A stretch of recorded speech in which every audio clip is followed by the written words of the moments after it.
The elevator doors slid open on the 42nd floor of the Willis Tower, and the wind off Lake Michigan hit me like a slap.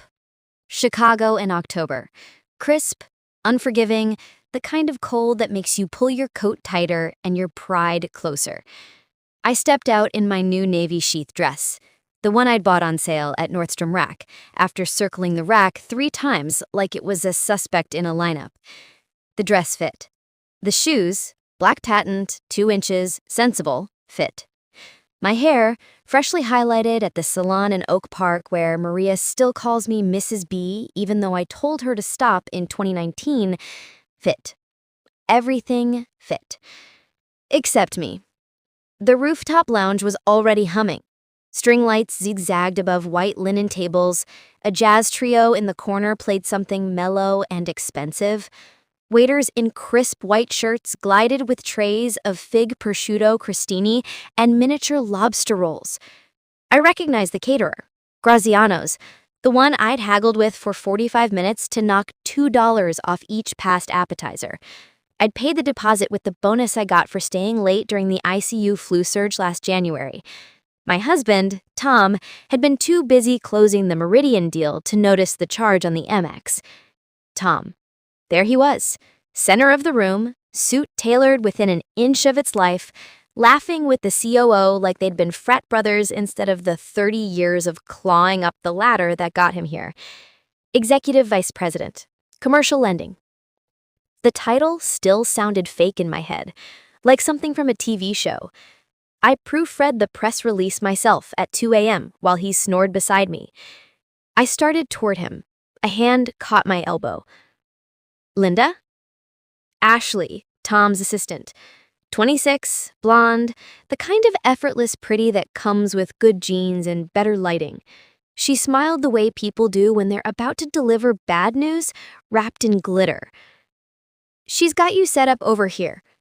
She steered me past the bar, my bar, the one with the custom old-fashioned menu I'd taste-tested in my kitchen 3 weeks earlier, toward a service elevator alcove.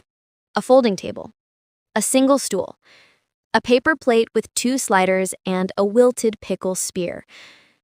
I blinked. I'm sorry. The head table's full with the exec team and their spouses, she said, not meeting my eyes. Tom thought this would be quieter, less overwhelming. Less overwhelming. The words landed like a scalpel. I looked past her. Tom was shaking hands with the CEO. His eyes flicked to me, just a flash, then away, like I was a smudge on the window. Ashley was already walking off, heels clicking. I stood there holding my clutch like a life raft. The alcove smelled like bleach and fryer oil. A busboy brushed past, muttering about gluten-free buns. I sat. The stool wobbled. The slider was cold. I didn't eat it. Through the half-open elevator door, I could see everything. The toast, the engraved Mont Blanc pens Tom handed out, my idea, my engraving design.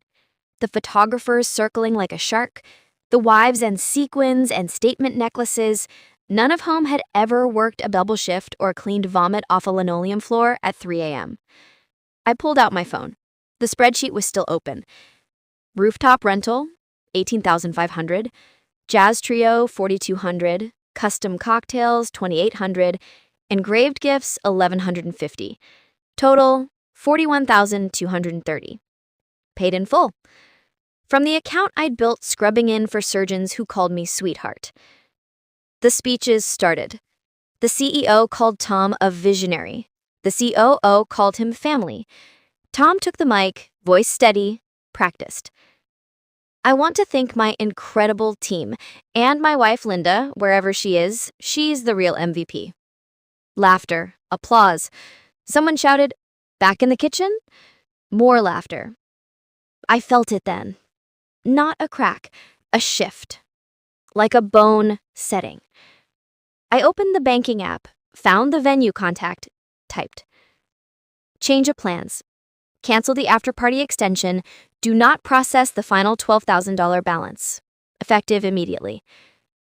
Linda Brennan. Sent. The jazz trio hit the bridge of Fly Me to the Moon. I stood. The stool clattered. No one noticed. I walked through the service corridor, past the dish pit where a kid in a stained apron looked up, startled, out the freight exit, down 39 floors in an elevator that smelled like onions and ambition. The lobby was quiet. Marble floors, security guard nodding off. I called an Uber. Sat on the bench outside under the L train tracks. The wind whipped my hair loose from its pins. I didn't fix it. My phone buzzed. Tom. Where are you? People are asking. I didn't answer. The Uber was a Prius with a cracked seat and a driver who called me ma'am. I gave him my address in Oak Park, the one with the leaky gutter and the hydrangeas I planted the year Tom made VP and forgot our anniversary. He tried calling. I let it ring. At home, I kicked off the shoes, poured a glass of the cheap Pinot I keep for book club, and opened the laptop. The after-party was supposed to run to 2 a.m. Fireworks over the lake, dessert stations, a string quartet. I booked the quartet myself. They were good. They deserve the gig. I emailed them. Apologies for the late notice. Event has concluded early. Full payment for your time tonight will be processed. Thank you for your understanding. Then the fireworks company. Then the dessert vendor. One by one. Polite, professional, final. By 1:17 a.m., the rooftop was dark.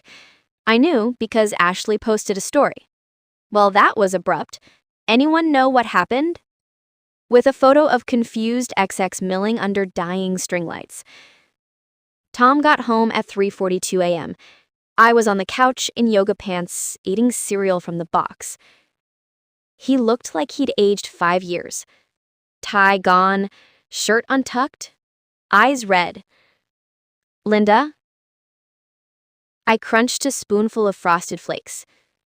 How was the after-party? He flinched. You canceled 12 grand in services in the middle of my speech. Your speech was over. Do you know what this looks like? The board?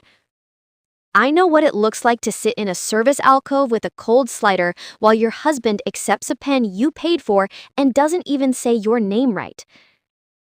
He opened his mouth. Closed it. I stood. I'm done being the footnote, Tom.